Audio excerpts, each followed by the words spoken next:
Good morning friends, मैं रजनीश शुक्ला एक बार फिर से आप सभी का स्वागत करता हूं अपने official YouTube channel army and civil services में। दोस्तों, जैसा कि आप जानते हैं कि हमारे इस चैनल में एमपीएसआई को लेकर के, यूपीएसआई को लेकर के और भी व्यापम से रिलेटेड एमपी कांस्टेबल, पटवारी इत्यादि सभी एग्जाम के लिए फ्री ऑफ कॉस्ट एक सीरीज चल रही है। तो उसी सीरीज के सीक्वेंस में आज का जो हमारा वीडियो लेक्चर होने वाला है वो केमिस्ट्री के ऊपर होने वाला है। दोस्तों, जैसे ही केमिस्ट्री का लेक्चर पूरा हो जाएगा, हिंदी का पूरा हो जाएगा, इंग्लिश का पूरा हो जाएगा, मैथ्स, रीजनिंग, ऑल सब्जेक्ट का जैसे ही पूरा होता है तो उसके बाद जो है तो हम सब लोग क्या करेंगे कि एक टेस्ट सीरीज लाना टॉपिक वाइज स्टार्ट करेंगे। बहुत जल्दी लाने वाले हैं, इसलिए चैनल को सब्सक्राइब जरूर करें और वीडियो को ज्यादा से ज्यादा शेयर करें ताकि इस लॉकडाउन के सिचुएशन में जो स्टूडेंट्स के पास एजुकेशन नहीं पहुंच रही है तो इसके माध्यम से इजिली पहुंच जाए, ताकि उन लोगों का भी अच्छे से लाइफ सिक्योर हो सके। तो टाइम वेस्ट ना करते हुए शुरू करते हैं। आज का जो हमारा वीडियो होगा वो केमिस्ट्री के ऊपर होगा और टॉपिक जो है वो धातु एवं अधातुओं को लेकर के होगा। इस टॉपिक से एक दो क्वेश्चन आपको देखने को अवश्य रूप से मिलते हैं। बहुत सरल टॉपिक है, हम इसको ट्राई करते हैं कि आपके बहुत ही इजिली लैंग्वेज के माध्यम से समझ में आ जाए। तो हम जानते हैं कि हमारे पास दो चीजें होती हैं। एक होती है मुख्य रूप से धातुएं होती हैं, धातुएं, और दूसरा होता है अधातुएं होती हैं, अधातुएं होती हैं। और अधातुओं के अलावा एक और चीज होती है उपधातुएं भी होती हैं। इन तीनों चीजों को अपन इसी वीडियो में कंप्लीट करने वाले हैं और किस तरह से क्वेश्चन पूछे जाते हैं वो क्वेश्चंस भी हम आपको बताने वाले हैं। तो एक एक करके अपन समझने का प्रयास करते हैं। तो सबसे पहले ये प्रश्न है हमारे पास कि सर धातुएं क्या कहलाती हैं। तो धातुओं का मतलब ये होता है कि ऐसे कोई तत्व जो आसानी से इलेक्ट्रॉन दान कर दे और इलेक्ट्रॉन दान करके धनायन बना ले, पॉजिटिव बना ले, उन्हें कहते हैं धातुएं। इसमें क्वेश्चन पूछा जाता है कि धातुएं क्या होती हैं। तो धातुएं वे पदार्थ होते हैं अथवा वे तत्व होते हैं जो आसानी से इलेक्ट्रॉन को त्याग देते हैं और त्याग करके धनायन बना लेते हैं। ये धातुओं का मुख्य लक्षण होता है। ठीक है, जैसे उदाहरण के लिए अपन देखें, सोडियम को देख लें, पोटेशियम को देख लें, मैग्नीशियम को देख लें, कैल्शियम को देख लें, ये सभी क्या होती है, धातुएं होती हैं। ठीक है। अच्छा, अब आते हैं इसमें धातुओं के कुछ महत्वपूर्ण लक्षण होते हैं। तो सबसे पहले अपन देखते हैं कि धातुओं के लक्षण क्या है। ये लक्षण दोस्तों आपको याद रखना है, बहुत इंपॉर्टेंट है। लक्षण से ही क्वेश्चन पूछे जाते हैं कि धातुओं के क्या लक्षण होते हैं। तो धातुओं से किसी एक लक्षण को पूछ लिया जाता है, ये आपके लिए बहुत इंपॉर्टेंट है। धातुएं तो आप समझ गए कि ऐसे एलिमेंट्स कहलाते हैं जो आसानी से इलेक्ट्रॉन दान करें, दे दे। और जब जो ये ध्यान रखिए, केमिस्ट्री में जो चीज इलेक्ट्रॉन का दान करती है हमेशा धनात्मक होती है। ठीक है, वो मैथ नहीं है कि देने वाला माइनस चार्ज हो जाएगा। केमिस्ट्री में उल्टा होता है, क्योंकि वास्तविक मतलब ये होता है कि वो प्रोटॉन नहीं देता है, केवल इलेक्ट्रॉन देता है, मतलब निगेटिव चार्ज वो देता है। तो जब निगेटिव चार्ज दे देगा तो निगेटिव कम हो जाएगा, तो धनात्मक चीजें बढ़ जाएगी ना, इस कारण से वहां पॉजिटिव चार्ज आ जाता है। तो इसके लक्षण देखते हैं अपन। लक्षण सबसे पहले ये होता है कि सभी धातुएं ठोस होती हैं। ये आपको ध्यान रखना है, रूम टेम्परेचर पर सभी धातुएं ठोस होती हैं। अब इसमें एक क्वेश्चन पूछा जाता है कि ऐसी कौन सी धातु है जो ठोस नहीं होती है। तो याद रखना है आपको कि पारा इसका अपवाद है। पारा इसका क्या है, अपवाद है। ठीक है, पारा जो है वो लिक्विड फॉर्म में होता है, इसका सिंबल जो होता है वो होता है Hg। पहली चीज ये आपको ध्यान रखना है। दूसरी चीज आपको ये ध्यान रखना है कि धातुएं जो होती हैं, धातुएं वो आघात वर्धनीय होती हैं। धातुएं क्या होती है, आघात वर्धनीय होती हैं, आघात वर्धनीय होती हैं, आघात वर्धनीय होती। अब ये समझिए कि आघात वर्धनीय का मतलब क्या होता है। आघात वर्धनीय का मतलब होता है कि जब उसे हथौड़े से या हैमर के माध्यम से जब उसमें हम चोट करते हैं तो बिना ब्रेक हुए, बिना टूटे हुए वे चादर के रूप में फैलने लगती हैं। ये प्रॉपर्टी क्या कहलाती है, आघात वर्धनीयता का गुण कहलाता है। पूछ लिया जाता है कि आघात वर्धनीयता का गुण किस में पाया जाता है, तो धातुओं में पाया जाता है। दूसरा क्वेश्चन पूछा जाता है कि आघात वर्धनी क्या होती है। तो आघात वर्धनीता का मतलब होता है कि किसी धातु को के ऊपर जो अपन चोट करते हैं तो बिना टूटे हुए वे चादर के फॉर्म में फैलने लगती है। इसी गुण को हम क्या बोलते हैं, आघात वर्धनीता कहते हैं। इसमें पूछा जाता है कि सबसे ज्यादा आघात वर्धनीय धातु कौन सी होती है, तो एयू होता है, मतलब गोल्ड होता है, मतलब सोना होता है। ठीक है, सोना सबसे ज्यादा आघात वर्धनीय होती है। खास तौर से जो 24 कैरेट होता है, बहुत मुलायम होता है, आप महीन से महीन चीजें उससे बना सकते हैं। दूसरी चीजें आप ये ध्यान रखिए, तीसरी इंपॉर्टेंट चीज ये ध्यान रखिए कि धातुएं जो होती हैं, धातुएं वो विद्युत एवं ऊष्मा की सुचालक होती हैं। विद्युत एवं ऊष्मा की सुचालक होती है, ऊष्मा की सुचालक होती है, ये आपको याद रखना है। अब इसमें समझिए, सुचालक का मतलब तो समझ गए होंगे कि जिसमें से हो करके कोई चीज पास हो जाए वो कहलाती है गुड कंडक्टर, वो कहलाती है सुचालक। जैसे आप एल्युमिनियम का वायर लेंगे, इलेक्ट्रिसिटी से कनेक्ट करेंगे, दूसरी तरफ आप हाथ से छुएंगे या टेस्टर लगाएंगे तो वहां पे करंट आएगा, मतलब इसका क्या हुआ कि वो सुचालक है। लेकिन अगर आप सूखी लकड़ी में इलेक्ट्रिसिटी को पास करेंगे तो नहीं पास होगी, मतलब उसमें करंट नहीं मारेगा। प्लास्टिक में करंट नहीं मारेगा, तो ये प्लास्टिक और सूखी लकड़ी क्या हो गई, बैड कंडक्टर हो गई, मतलब कुचालक हो गई। तो ये सुचालक होती है। अब इसमें एक क्वेश्चन बहुत महत्वपूर्ण पूछा जाता है कि विद्युत की सबसे अच्छी सुचालक धातु कौन सी होती है। तो विद्युत की सबसे अच्छी सुचालक जो होती है वो होती है चांदी। क्या होती है, चांदी होती है। अब इसमें एक क्वेश्चन और पूछा जाता है कि ऊष्मा की सबसे अच्छी चालक कौन सी होती है। तो ऊष्मा की सबसे अच्छी चालक जो होती है वो होता है आपका तांबा होता है। फिर आ जाते हैं, नेक्स्ट आ जाते हैं, धातुओं में धात्विक चमक होती है। ये आपको ध्यान रखना है, धातुओं में धात्विक चमक होती है। धात्विक चमक का मतलब क्या है, जैसे ही हमने चांदी का नाम लिया तो चांदी का रंग आपको समझ में आ गया कि अच्छा चांदी इस तरह की होती है। सोने का नाम लिया मैंने तो सोना आपके जहन में आ गया कि अच्छा इस कलर का होता है। सोडियम का नाम लिया तो आपको समझ में आया कि सोडियम इस कलर, तो क्या होती है, धात्विक चमक होती है। फिर आ जाते हैं, धातुओं के जो ऑक्साइड होते हैं वो क्षारीय होते हैं। बहुत इंपॉर्टेंट क्वेश्चन है ये, इसको हैशटैग में किए दे रहा हूं।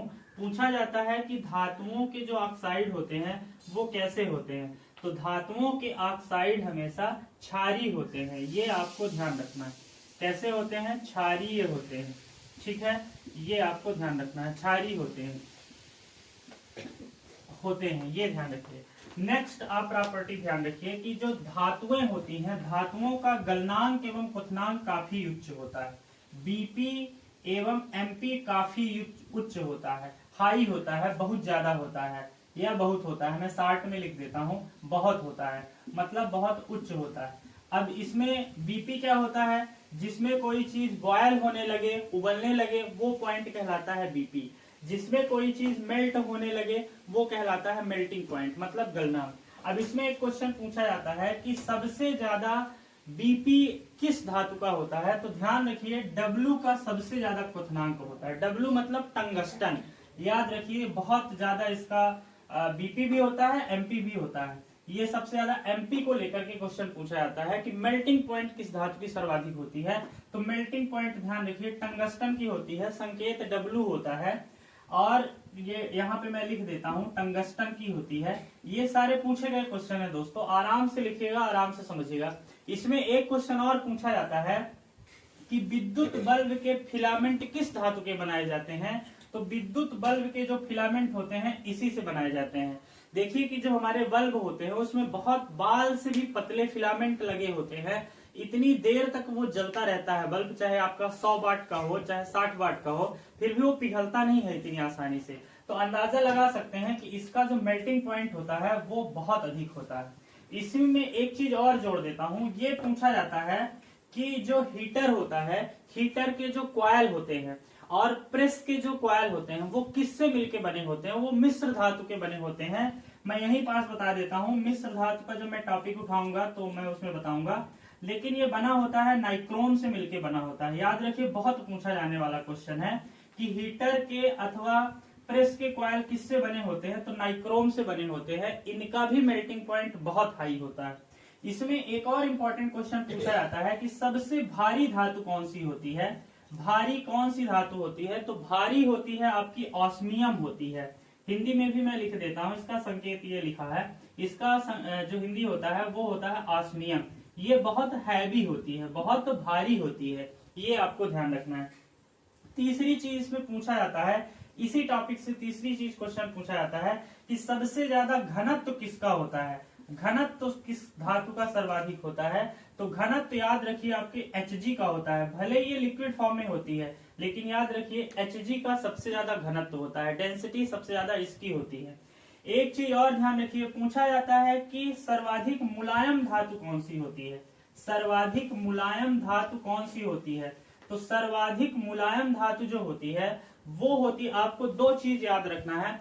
अगर आपके क्वेश्चन में ऑप्शन लिथियम नहीं दिया हुआ है तब आपको सोडियम को कहना है, तब आपको क्या कहना है? सोडियम को कहना है। अमूमन ये सोडियम ही ऑप्शन रहता है, वैसे लिथियम भी बहुत मुलायम होती है, उसको चाकू से आराम से अपन काट सकते हैं, लगभग काली रबर के जैसी होती है, कभी आप इंटरनेट के माध्यम से देखना चाहें। अब लिथियम से एक आधुनिक क्वेश्चन पूछा जाता है कि जो मोबाइल की बैटरी होती है वो किससे बनी होती है? तो लिथियम की बैटरी यूज होती है। कभी भी मोबाइल की बैटरी आप उठा के देखिएगा, उसमें Li पॉजिटिव और Li निगेटिव लिखा रहता है। इसका मतलब ये होता है कि वो बैटरी किससे बनी हुई है? लिथियम की बैटरी बनी हुई होती है। तो ये सारे पूछे गए क्वेश्चन है, इनको आप बार बार याद करिए, दिमाग में समझिए। आगे बढ़ते हैं धातुओं की क्वालिटी को लेकर के।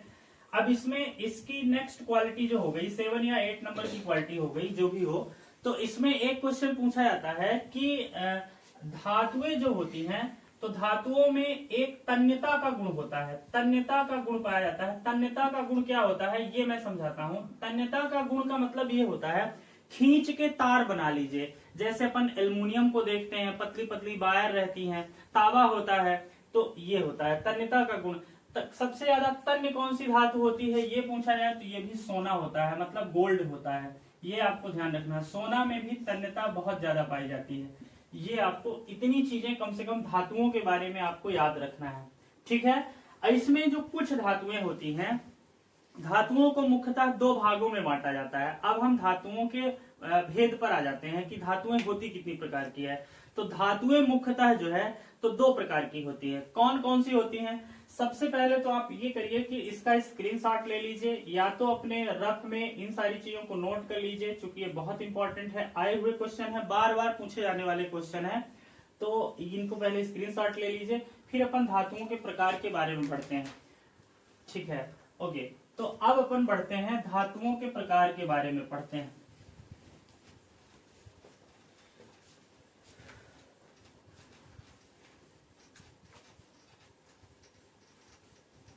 धातुओं के जो प्रकार होते हैं वो मुख्यतः दो प्रकार की होती है। एक होती है सबसे पहले क्षारीय धातुएं होती है, क्षारीय धातुएं होती हैं। दूसरी होती हैं क्षारीय मृदा धातुएं। तो ये दो प्रकार की धातुएं होती हैं, क्षारीय मृदा धातुएं होती है, ये होती है। तीसरी भी होती है रेडियो एक्टिव धातुएं होती है, उसको अपन पढ़ चुके हैं, हमारा वो एसिड बेस के टॉपिक में है शायद, तो वहां से आप देख सकते हैं। इसलिए हम रेडियो एक्टिविटी को यहाँ पे कवर नहीं कर रहे हैं, हम केवल क्षार धातुओं एवं क्षारीय मृदा धातुओं को समझा रहे हैं। क्षार धातुओं को ही दोस्तों ये ध्यान रखिएगा कि इनको एस ब्लॉक के एलिमेंट भी कहा जाता है। हालांकि ये क्वेश्चन पूछा नहीं जाता कि किस ब्लॉक की है, लेकिन फिर भी अगर मान के चलिए कि डिटेल क्वेश्चन पूछा गया तो ध्यान रखिए कि जितनी क्षार धातुएं होती हैं वो एस ब्लॉक की होती हैं। इसके अंतर्गत आती कौन कौन सी है? हाइड्रोजन आता है, लिथियम आती है, सोडियम आती है, पोटेशियम आती है, रुबिडियम आती है, सीजियम आती है, फ्रांसियम आती है। ये दोस्तों क्षारीय धातुएं कहलाती हैं। इसमें हाइड्रोजन धातु नहीं है, इसको धातु के साथ रखा गया है, ये आप ध्यान रखिएगा। इसमें पूछा जाता है कि क्षार धातुओं में कौन सा ऐसा एलिमेंट है जो धातु नहीं है? तो ये अधातु है। हाइड्रोजन जो है वो क्या होता है? अधातु होता है ये, ठीक है। ये अधातु है, मतलब नॉन मेटल है ये, ठीक है, नॉन मेटल है ये, अधातु है, समझ जाएंगे। इसमें एक क्वेश्चन पूछा जाता है, अब मैं एक एक एलिमेंट से लेकर के आपको क्वेश्चन उठाऊंगा कि एक एक एलिमेंट को लेकर के कैसे क्वेश्चन पूछा जाता है। तो सबसे पहले पूछा जाता है कि हाइड्रोजन की खोज किसने किया? तो हाइड्रोजन की खोज बहुत इंपॉर्टेंट क्वेश्चन है, हेनरिक कैवेंडिश ने किया था। याद रखिएगा, हेनरिक कैवेंडिश ने हाइड्रोजन की खोज किया था। हेनरी कैवेंडिश ने हाइड्रोजन की खोज किया था। ये चीज हो गई। दूसरी चीज इसमें पूछा जाता है कि हाइड्रोजन के कितने समस्थानिक होते हैं, तो हाइड्रोजन के 3 समस्थानिक होते हैं। समस्थानिक क्या होते हैं, समभारी क्या होते हैं, इसके ऊपर हमारा अलग से वीडियो बना हुआ है। प्लेलिस्ट में जाकर के आप पहले उसको कंफर्म कर लीजिए कि समस्थानिक होते क्या है, तब आपके समझ में आएगा। तो इसके 3 समस्थानिक होते हैं। कौन कौन से होते हैं, प्रोटियम होता है, प्रोटियम होता है, ट्राइटियम होता है, ट्राइटियम होता है, और इसके बाद ड्यूटेरियम होता है, ड्यूटेरियम होता है, ड्यूटेरियम होता है। ये आपको याद रखना है। अब ड्यूटेरियम में पूछा जाता है कि ड्यूटेरियम में कौन सा हाइड्रोजन पाया जाता है, तो ड्यूटेरियम में जो है इससे मिलकर जो बनता है भारी जल बनता है। याद रखिएगा, ड्यूटेरियम से मिलकर क्या बनता है, भारी जल बनता है। भारी जल का सूत्र क्या होता है, ये भी क्वेश्चन पूछा जाता है। तो भारी जल का सूत्र जो होता है D2O होता है दोस्तों, H2O नहीं होता। क्यों, क्योंकि इसमें ड्यूटेरियम की मात्रा सर्वाधिक होती है, इसलिए इसका सूत्र क्या होता है, D2O। बहुत इंपॉर्टेंट क्वेश्चन है, बहुत पूछा जाता है। इसमें दूसरी चीज पूछा जाता है कि ऐसा कौन सा समस्थानिक है हाइड्रोजन का जो रेडियो एक्टिव होता है। तो ये जो होता है ट्राइटियम जो होता है, ये ऐसा समस्थानिक है जो रेडियो एक्टिव होता है, जो रेडियो एक्टिव होता है। ये आपको ध्यान रखना है। अब आ जाते हैं लिथियम पर। लिथियम का उपयोग क्या होता है, मैंने बता दिया कि मोबाइल की बैटरी बनाने के लिए लिथियम का उपयोग किया जाता है। सबसे ज्यादा अपचायक होता है दोस्तों, ये इसकी एक बहुत इंपॉर्टेंट क्वालिटी है। पूरे पीरियोडिक टेबल में या कि पूरे धातुओं में सबसे ज्यादा अपचायक कौन सा होता है, तो लिथियम होता है। फिर आ जाते हैं सोडियम। सोडियम का उपयोग क्या किया जाता है, सोडियम को पहली चीज तो आप जानते हो कि केरोसिन में रखा जाता है। पूछ लिया जाता है क्वेश्चन की ऐसी कौन सी धातु है जिसको केरोसिन में रखा जाता है, तो सोडियम को रखा जाता है। क्यों रखा जाता है, क्योंकि अगर हम इसको डायरेक्ट पानी में रख देंगे तो विस्फोट करती है, बहुत क्रियाशील होती है, सर्वाधिक क्रियाशील भी होती है। ये आपको ध्यान रखना है, सबसे ज्यादा ये क्या होती है, क्रियाशील होती है। ये आपको ध्यान रखना है, पूरे पीरियोडिक टेबल में सर्वाधिक क्रियाशील होती है। ठीक है, इसके अलावा एल्युमिनियम भी होती है, लेकिन अभी इन 4 धातुओं में हम बात कर रहे हैं, इसलिए हम इसको सर्वाधिक क्रियाशील बोल रहे हैं। तो जब इसको हम केरोसिन ऑयल में रखते हैं तो क्या होता है कि ऑयल पानी के ऊपर तैरता रहता है। तो तैरता कैसे है, एक लेयर बना लेता है। तो जब एक लेयर बना लेता है तो जो वायुमंडल की ऑक्सीजन होती है वो सोडियम तक नहीं पहुंच पाती। जो तेल की लेयर होती है वो एक इंसुलेटर होती है, मतलब एक कुचालक की तरह कार्य करती है, मतलब अपने से होकर के वो अंदर नहीं जाने देती। तो जब ऑक्सीजन नहीं जाने देती है तो इसमें विस्फोट नहीं होता। क्यों, क्योंकि ऑक्सीजन जलाने में सहायता करती है, हमेशा ध्यान रखिए। जबकि कार्बन डाइऑक्साइड जो होती है वो बुझाने में काम करती है, ये ध्यान रखिए। जैसे अपन खाना बनाते हैं ना, तो अपन कार्बन डाइऑक्साइड की फूंक नहीं मारते, वायुमंडल से डायरेक्ट ऑक्सीजन लेते हैं और फूंकते हैं, तो फिर कोई चीज जलने लगती है तो ऑक्सीजन देते हैं, ऑक्सीजन जलाने में सहायता करती है। जबकि जो जहाँ पे आग वगैरह लग जाती है तो उसमें जो गैस वो की जाती है तो कार्बन डाइऑक्साइड होती है, उसमें हालांकि सोडियम बाइकार्बोनेट का भी यूज किया जाता है, लेकिन जो सिलेंडर होते हैं वो CO2 के होते हैं, कार्बन डाइऑक्साइड के होते हैं। ठीक है, तो इसमें आते हैं, तो इसको केरोसिन में रखा जाता है, सर्वाधिक क्रियाशील होती है। खोज इसकी किसने किया था, तो खोज इसकी जो है जॉन डेवी ने किया था। ये आपको ध्यान रखना है, जॉन डेवी ने जो है इसकी खोज किया था। ये सोडियम के बारे में जानकारी हो गई। अब अपन आते हैं, और अगर थोड़ा सा देखना हो तो आप देख सकते हैं, ये दोस्तों हमारे बॉडी में भी बहुत पाई जाती है, हमारे हार्ट के लिए भी सोडियम बहुत इंपॉर्टेंट होती है। सोडियम आपने देखा होगा कि जब कुछ पेशेंट को बीपी हाई होता है या बीपी लो होता है तो डॉक्टर उनको नमक खाने या ना खाने देने की दोनों कंडीशन होती है। तो जिनकी बीपी हाई होती है उनको नमक नहीं दिया जाता, बोला जाता है कि ज्यादा नमक ना खाएं, नहीं तो सोडियम की मात्रा ज्यादा हो जाएगी तो उनकी बीपी और ज्यादा हाई हो जाएगी। लेकिन अगर जिनकी बीपी लो होती है तो जस्ट अपोजिट घटना होती है। अब अपन आ जाते हैं, इसके बाद पोटेशियम के बारे में आ जाते हैं। पोटेशियम जो होता है इसको हम थोड़ा सा इरेज कर देते हैं, इसका आप स्क्रीनशॉट आप ले सकते हैं या कि अपने रफ में इसकी नोट्स बना सकते हैं, नोट कर सकते हैं। अब इसको हम इरेज करने वाले हैं। ओके, तो फिर अपन देखते हैं पोटेशियम के बारे में।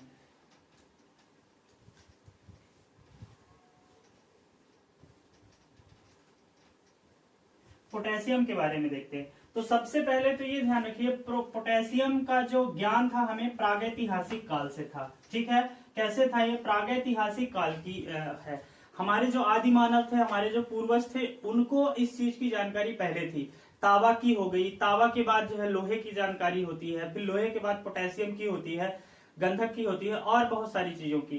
तो ये प्रागैतिहासिक काल से होती है। अब पोटेशियम का यूज क्या होता है, एक बहुत इंपॉर्टेंट है। पोटेशियम के माध्यम से KMnO4 बनता है, KMnO4 बनता है। ये सबसे ज्यादा प्रबल ऑक्सीकारक होता है, ये ध्यान रखिए। KMnO4, इसको लाल दवा भी कहते हैं। बहुत पूछा जाता है कि लाल दवा के नाम से कौन विख्यात है, तो पोटेशियम परमैंगनेट है। इसका पूरा नाम पोटेशियम परमैंगनेट होता है, इसका सूत्र होता है KMnO4। तो ये ध्यान रखिए, इसको लाल दवा कहते हैं। दोस्तों ये बहुत इंपॉर्टेंट क्वेश्चन है और बहुत बड़े क्वेश्चन है। ये क्वेश्चन SI वगैरह में यही क्वेश्चन पूछे जाते हैं, SSC वगैरह में यही क्वेश्चन पूछे जाते हैं। वो टाइम निकल गया कि जब आपको सबसे ज्यादा एक्टिव धातु आपने याद कर लिया, या कि धातुओं के 2-4 नाम याद कर लिया तो उससे काम हो जाता था। अब ऐसा बिल्कुल नहीं होगा। कंपटीशन बढ़ने का मतलब भी यही होता है कि क्वेश्चन का लेवल बढ़ जाता है, और दूसरा मतलब ये होता है कि एक पोस्ट के लिए कंपटीशन बहुत ज्यादा होती है। आप नॉर्मल सा भी पेपर के लिए आप फॉर्म डालने जाओ तो आप देखोगे कि कम से कम 15,000, 10,000, 8,000, 5,000 एक पोस्ट के लिए इतना कंपटीशन होता है। तो उस कंपटीशन में आगे जाने का मतलब क्या होता है कि उसमें क्वेश्चन भी डिटेल्ड पूछे जाएंगे, और जवाब से वो क्वेश्चन बनेंगे तो आप जाहिर सी बात है कि आगे निकल जाएंगे। तो ये बड़े क्वेश्चन है। इसको लाल दवा के रूप में जाना जाता है, ये आप ध्यान रखिए। किसको लाल दवा कहते हैं तो इसको कहा जाता है, ये ध्यान रखिए। इसके अलावा पोटेशियम, जब हम बायोलॉजी में आएंगे तो बताएंगे। पोटेशियम जो होता है क्लोरोफिल का महत्वपूर्ण पार्ट होता है। क्लोरोफिल में क्या पाया जाता है, तो पोटेशियम पाया जाता है, ये आपको ध्यान रखना। पोटेशियम के साथ मैग्नीशियम भी पाया जाता है। मैग्नीशियम क्षारीय मृदा धातु है, वो मैं बाद में बताऊंगा। या कि ये D ब्लॉक की भी मानी जाती है। मैग्नीज जो होती है D ब्लॉक की, मैग्नीशियम S ब्लॉक की होती है, वो बाद में अपन चर्चा करेंगे। आपको ये ध्यान रखना है कि क्लोरोफिल में भी पाई जाती है, पोटेशियम भी पाई जाती है और मैग्नीशियम भी पाई जाती है। इसके बाद आ जाते हैं रूबिडियम पे आ जाते हैं। रूबिडियम दुर्लभ होती है, ज्यादा पाई नहीं जाती है। रूम टेम्परेचर के बाद ये लिक्विड फॉर्म में पाई जाती है। रूबिडियम का ज्यादा यूज नहीं है। रूबिडियम के यूज के बारे में अभी तक ज्ञात नहीं है, क्योंकि ये बहुत कम मात्रा में पाई जाती है। आ जाते हैं यहाँ पर इसके बाद सीजियम। सीजियम में भी रेडियो एक्टिविटी की हल्के गुण पाए जाते हैं। हल्की सीजियम जो है रेडियो एक्टिव गुण होते हैं। इसके अलावा इसके कार्य भी इसके भी ज्ञात नहीं है। इसके बाद आ जाते हैं फ्रांसियम। फ्रांसियम ये भी द्रव अवस्था में पाई जाती है लेकिन रेडियो एक्टिव होती है। इसमें क्वेश्चन पूछा जाता है कि रूम टेम्परेचर के बाहर द्रव अवस्था में पाई जाने वाली रेडियो एक्टिव धातु कौन सी है, तो यही है। ये आपको ध्यान रखना है। फ्रांसियम के बारे में इतनी चीज आपको ध्यान रखना है। ये हो गई सारे S ब्लॉक की जानकारी। अब अपन आ जाते हैं, मतलब क्षारीय धातु कहिए अथवा S ब्लॉक कहिए अथवा अतिक्रियाशील धातुएं कहिए, तीनों एक ही बात है। अब अपन आ जाते हैं क्षारीय मृदा धातुओं के बारे में कि क्षारीय मृदा धातुएं कौन कौन सी होती है। क्षारीय मृदा धातुएं जो होती है वो कहलाती हैं बेरिलियम कहलाती हैं। Beryllium, magnesium, calcium, strontium, barium, radium, ये आपको ध्यान रखना है। ठीक है, ये तो खैर रेडियम इतना इंपॉर्टेंट नहीं है, केवल आपको यहां तक आना है। ठीक है, beryllium, magnesium, calcium, strontium, barium, radium, इतना इंपॉर्टेंट नहीं है रेडियम, क्योंकि रेडियम के बारे में मैंने बता दिया कि रेडियम की खोज कैसे होती है। मैंने अपने रेडियो एक्टिव का जो हमारा वीडियो लेक्चर है उसको देखिए, तो इसके बारे में पूरा इतिहास मैंने उसमें बता के रखा हुआ है। ठीक है, अब इसमें एक चीज मैं आपको और बता दूं कि कृत्रिम पूछ लिया जाता है कि कृत्रिम रेडियो एक्टिविटी की खोज किसने किया, कृत्रिम, आर्टिफिशियल। तो आपको याद रखना है कि मैडम क्यूरी की एक लड़की थी, पुत्री थी, जिनका नाम था आयरिन क्यूरी। आयरिन क्यूरी ने दोस्तों कृत्रिम मतलब आर्टिफिशियल रेडियो एक्टिविटी की खोज किया था। ये क्वेश्चन पूछा जाता है, तो इसमें आप ये चीज याद रख सकते हैं। अब आ जाते हैं इसमें, बेरिलियम का यूज कहाँ होता है, नाभिकीय रिएक्टरों में होता है। ये आपको याद रखना है, कहाँ, नाभिकीय रिएक्टरों में होता है। नाभिकीय रिएक्टरों में इसका यूज किया जाता है। फिर आ जाते हैं मैग्नीशियम। मैंने बताया कि क्लोरोफिल में ये पाया ही जाता है मैग्नीशियम। कैल्शियम हमारे दांतों के लिए बहुत इंपॉर्टेंट होता है। कैल्शियम हमारे दांतों के लिए इंपॉर्टेंट होता है। चूने में कैल्शियम पाया जाता है। हड्डियों के लिए भी कैल्शियम इंपॉर्टेंट होता है। ये आपको ध्यान रखना है। तो इसमें एक चीज और बड़ी महत्वपूर्ण कि कैल्शियम डाई पॉजिटिव जब आयन होता है तो ब्लड का क्लॉटिंग होता है, ये आपको याद रखना है। हालांकि इन सब के बारे में जब अपन बायोलॉजी में आएंगे तो दांतों के बारे में विशेष स्टडी अपन करेंगे, तो उसमें कैल्शियम भी पर्याप्त मात्रा में मिलेगा। जब हम धातुओं और अधातुओं के विभिन्न प्रकार के यौगिकों के बारे में पढ़ेंगे, जिसमें कास्टिक सोडा हो गया, ब्लीचिंग पाउडर हो गया, इन सब के बारे में पढ़ेंगे तो ये कैल्शियम वहां पास भी डिटेल में आएगा। चूना आएगा, चूना लाइम आएगा, क्विकलाइम क्या है, बुझा हुआ चूना क्या है, इत्यादि तरह के क्वेश्चन पूछे जाएंगे, तो उसमें सब में कैल्शियम का रोल होता है। स्ट्रांसियम के भी कार्य ज्ञात नहीं है, बेरिलियम के भी कार्य ज्ञात नहीं है। ये कहलाती है हमारी क्षार धातुएं, ये कहलाती हैं दोस्तों हमारी क्षारीय मृदा धातुएं। उम्मीद करता हूं कि आपका कॉन्सेप्ट धातुओं के बारे में क्लियर हुआ होगा। धातुओं की बात चल रही तो एक चीज मैं आपको और बता दूं कि पूछा जाता है कि उत्कृष्ट धातुएं क्या होती है। कंफ्यूज मत होइएगा, उत्कृष्ट धातुएं भी होती हैं, उत्कृष्ट गैसें भी होती हैं, तो आप कंफ्यूज मत होइएगा। तो उत्कृष्ट धातुएं कौन कौन सी होती हैं? तो सोना को, प्लेटिनम को ये मुख्य रूप से उत्कृष्ट धातुएं कहलाती हैं।